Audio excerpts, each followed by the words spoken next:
Well, I was once a cub, and my brothers were in cubs and scouts. And my older brother Greg there, proud in his cub uniform, and he became a scout, and Roger being invested as a scout there, going up from cubs to scouts. And I only had about a year and a bit. For some reason I didn't last, I can't remember why. I've seen a photo of my dad, I haven't got a copy of that, but on the roof of the scout hall that he helped build. That's the skeleton of the Waratah Street in Thomastown Lower Scout Hall that Dad helped along with other dads at the time. And I remember the manual that we had as cubs, which had in it semaphore signs, first aid basics, how to make a sling, how to make knots. The reef knot was the only one that I ever mastered. Beyond the reef knot, I was lost. So I still had to get other people to help me tie stuff on the trailer. And the names of the leaders, of course, were taken from Rudyard Kipling's Jungle Book. Bagheera, Shere Khan, Baloo, yes, the bear. Yes. And we had a thing called Bob a Job, which was, a bob was of course a shilling, and we'd go out and do some acts of service for neighbours and people, and they'd have to pay us a bob, which was sort of fundraising for the cubs. Not allowed to do that. No, I imagine. Well, I went to the house opposite. It was very sort of safe with the neighbour, and I went into the house, and there was this great big pile of dishes over the sink, and I thought, I hope that I can ask me to wash the dishes. And thankfully she didn't. She asked me to scrub the veranda. But being a bit thick and being young, I didn't realise she meant the whole veranda. I thought she just meant that step. So I think she was a bit disappointed she got shortchanged by this Bob a Job cub. Now this week I discovered that Lord Baden Powell, the founder of Scouting, was initially himself a scout in the Boer War for the British cavalry. And he served in Africa and India. And he loved scouting because it gave him more freedom than the rest of the cavalry troop to be able to get out on his own and do things. And he ended up writing a manual about that sort of scouting and sent a copy to all of his officers. It wouldn't have been on email, so I'm not sure how he quite got a copy to all of them, but that's what he did. And it was after the Boer War in South Africa in the early 1900s, and the end of his military career. In fact, it was during the Boer War he became famous for the siege of Mafeking, where he and a small group of British were besieged by the Boer soldiers, and he created a whole lot of ruses to make them think there were more people there than there were, and kept the morale of the people up. He loved acting and artwork. He's quite a character. After the Boer War, he completed his service in the army and needed to develop another career. And so he conceived of scouting when he saw the needs of the young people in the next generation. And so he adapted his manual created for scouting for the British cavalry to be a manual suitable for boys and for the youth of England.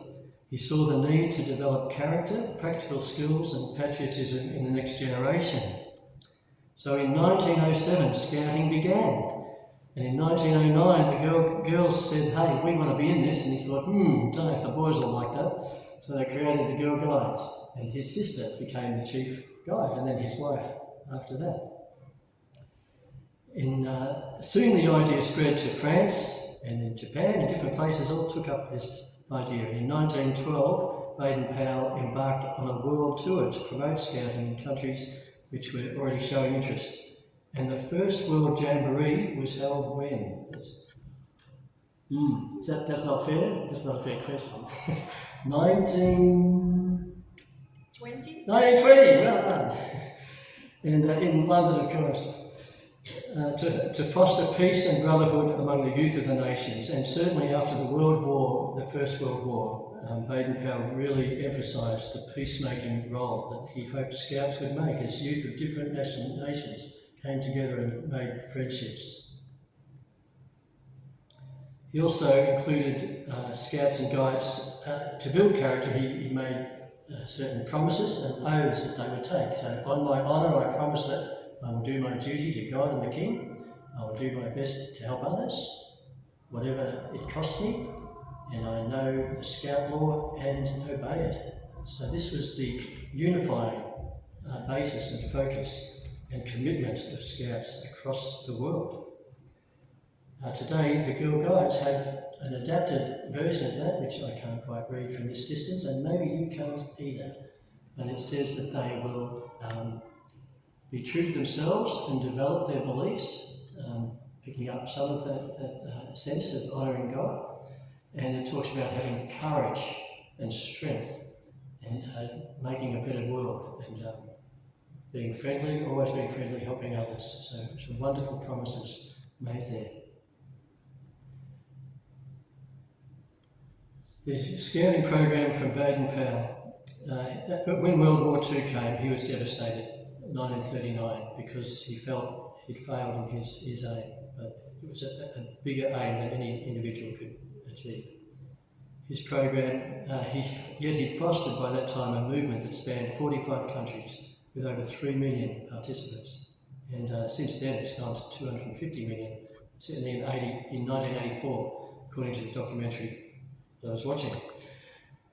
Today is the day in which we honour another founder with a passion for world peace, and that is Jesus, the Son of God, through whom God created the universe. Yet he chose to enter the world as a human being, born of a young woman, no more than a teenager herself. And as this young child, Jesus, grew, he learnt obedience and love for others from his parents and from God's word. Very, very similar to Scouts learning obedience through their program. And he knew from a young age that he had a special relationship with God as his Father and a unique mission in life.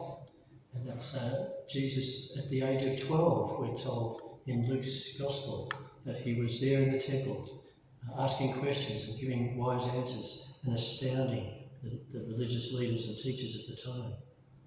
When he was 30 years old, he embarked on the mission that God had called him to and gathered others, we know them as disciples or apostles particularly, who he trained to carry his mission on after him. They travelled around, so must have needed to camp out, just like Scouts and Guides on occasions, when there was no place large enough for all of them to lodge in. Many people listened to Jesus teach and came for healing of their bodies, since power to heal the sick flowed from him. However, certain religious leaders of the time took offence at Jesus' boldness and were jealous of his popularity, so they tried to find some reason to arrest him and stop his mission. In the end, they got so desperate, not knowing where this popular movement would go, and from fear and desire to keep control, they decided killing him was the only way to stop him and to protect their own power and security. Our Gospel reading today describes the climax of Jesus' mission, being taken with 2 common criminals to a place called Golgotha, the place of the skull, where he was stripped naked and nailed to a cross and cruelly left to die, all the while being mocked by his opponents. Even there, Jesus showed incredible love and care for others. He practiced what he preached, asking God to forgive even those who have put him on the cross. Father, forgive them, for they do not know what they are doing, he said. And also in response to the other criminal who defended him against rebuke, he promised him that today, I tell you, you will be with me in paradise. Words of love and reassurance. Jesus, the true King that God had sent into the world, showed a different way to live and a different way to die. Even in his extreme, reaching out, caring for others. But Jesus did more than just show people a different way to live. Hear these words from our first reading. For God was pleased to have all his fullness dwell in him, in Jesus. All the fullness of the God of the universe dwelling in Jesus. And through him, through Jesus, to reconcile to himself all things, whether things in earth, things in heaven, by making peace through his blood shed on the cross. Now that's a difficult concept, but somehow Jesus was the peacemaker, as Baden Powell sought to build a generation who would have peace because they would understand and have friends across borders. Jesus came to bring peace, but in the very heart of us all, because that's where problems start, isn't it? In selfishness, greed, anger, impatience, jealousy, all those sort of things. And so, to try and explain how Jesus was endeavouring to make peace by his death on the cross, have you ever read about Narnia in C.S. Lewis' famous story? Hands up those who've read The Lion, the Witch and the Wardrobe. Hands up those now who are going to look out for that book and try and read it and find out all about it. That's the way. It's a great book.